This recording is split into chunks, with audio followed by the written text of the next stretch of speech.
Hi, I'm Barbara, a 29-year-old interior designer from Chicago. Trust me, this story will show you that family isn't always what it seems. Honey, I think those modern pendant lights you picked would look perfect here, James says, watching me arrange furniture in our latest project, a luxury penthouse. That's my fiancé, always cheering me on. You're just saying that because you want to sell this place faster. I tease, though inside, I'm glowing. We're a dream team. He develops properties, I design them. Then my phone buzzes. Mom. Barbara, don't forget your brother's promotion party tonight. Don't be late like last time. I had a client meeting, Mom. Some of us actually work for what we achieve. Don't start with that attitude, she snaps. Tyler worked hard to become VP at your father's company. Hard work? Sure, like the time in high school when he took credit for my art project and won first place. Or when he convinced Dad not to fund my first design studio. But Tyler's always been the golden child. Later at the party, I'm showing Sarah, Tyler's wife, my wedding dress sketches. I'm having the family diamonds sewn into the neckline. Mom finally agreed. That's wonderful, Sarah says, her smile tight as her eyes flicked to my engagement ring. Baby sis. Tyler slurs, stumbling over, whiskey heavy on his breath. Still playing with your little decoration business. It's called interior design, Tyler. And for your information, I just landed the Peterson contract. Dad cuts in, frowning. The Peterson contract? I was going to refer them to Thompson Designs. I got it on my own, Dad. Not everything has to come through you. Tyler sneers. Speaking of connections, I need to borrow some cash. Just temporary. Again? Sarah hisses, gripping her drink. We talked about this. Later, I catch Tyler on the phone in the garden. I'll get your money. Just give me more time. Back at the bar, Jane slides up beside me. Your mom's asking about wedding plans. She seems intense. Wait till you see the dress. Vintage Vera Wang, modernized with the family diamonds. Mom nearly fainted when I suggested it. I laugh. James chuckles. As long as you're happy, though your brother seemed very interested in those diamonds. Tyler's always interested in anything valuable that isn't his, I say, watching him across the room. Charming investors while Sarah clutches her drink alone. That's my family, picture perfect on the outside, rotting on the inside. But soon, I'll have my own family with James, my own life. If only I'd known what was coming. The morning of my wedding week, the estate was buzzing with family and guests. It should have been exciting. Instead, I woke to my worst nightmare. No, no, no, no, my scream echoed down the hall. There it was, my wedding dress. Shredded. Drenched in what looked like red wine. The family diamonds. Gone. What's going on? Mom rushed in, still in her robe. She froze, her gasp sharp and calculating. Barbara, what have you done? What have I done? This is my wedding dress. Why would I destroy it? She crossed her arms. The insurance policy you insisted on last week. That was your idea. You said I needed coverage for the diamonds. James burst into the room, followed by Tyler and Sarah. Babe, what happened? Someone destroyed my dress and stole the diamonds. I checked the security footage, Tyler announced. It's gone. Strange timing, huh, sis? What are you implying? I demanded. Tyler smirked, pulling out his phone. You've been researching insurance fraud. He held up screenshots of my supposed browser history. That's impossible. I didn't. And then there's this. He hit play on a recording. My own voice echoed in the room.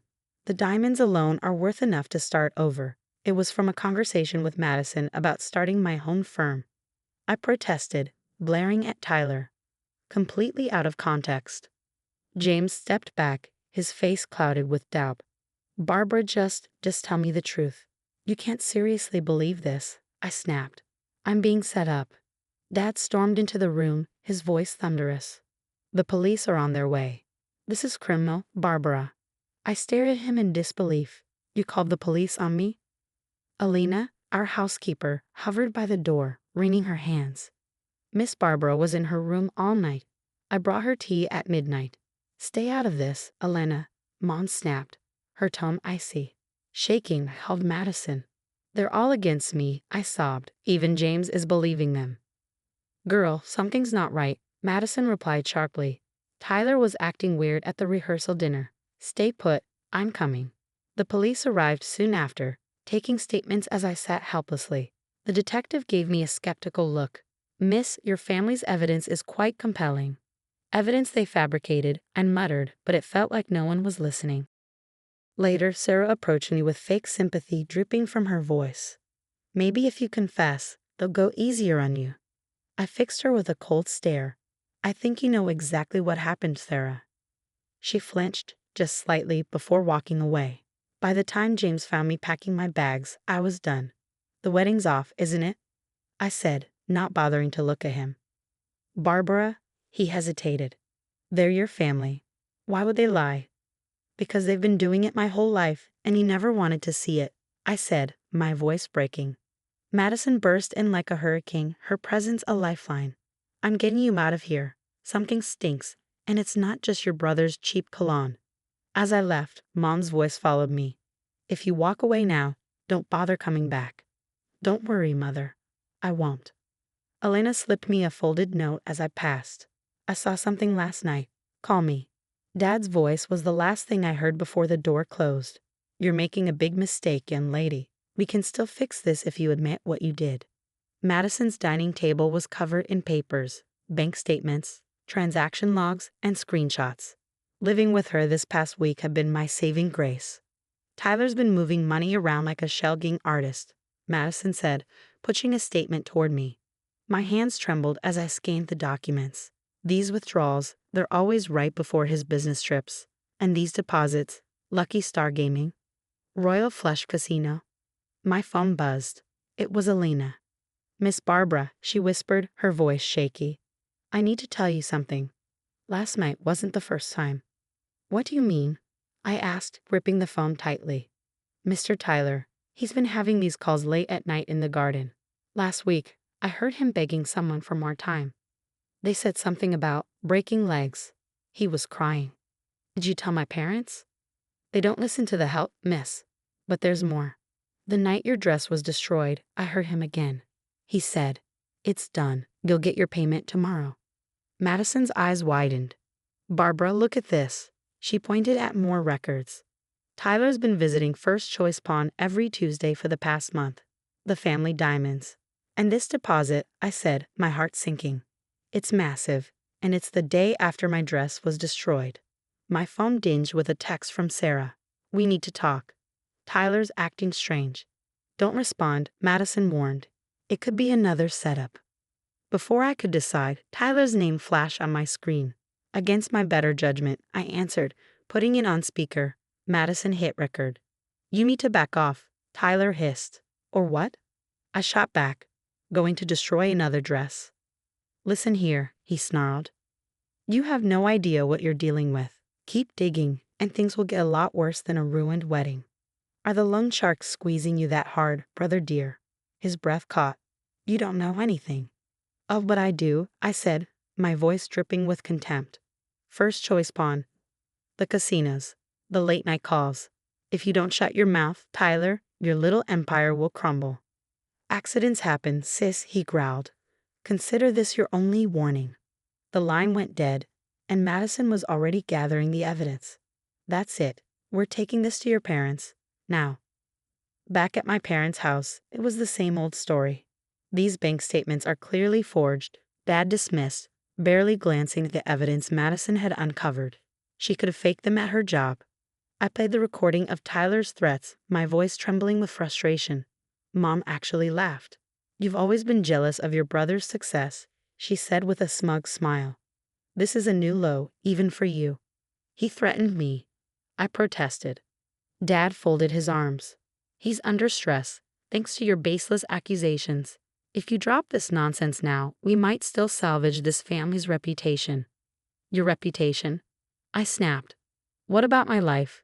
He's trying to ruin me. You ruined your own life with this insurance scam, Mom shot back. Tyler would never gamble away his future. As if on cue, Tyler strolled in, his corporate mask firmly in place.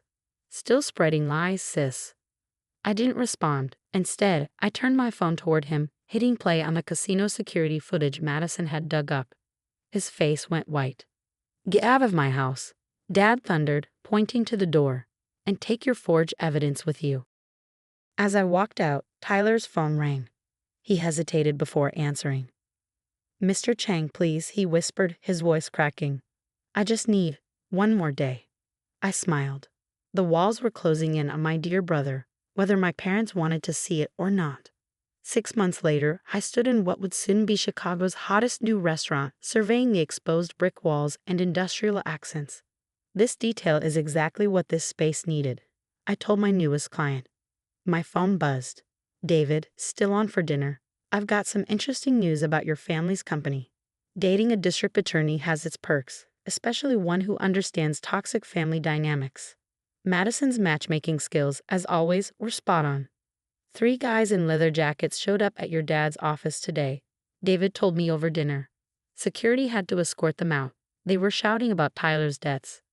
The next morning, the Chicago Tribune headline read, "Harrison family business under investigation for massive fraud." Madison's bank had uncovered years of embezzlement. Later that day, Elena called.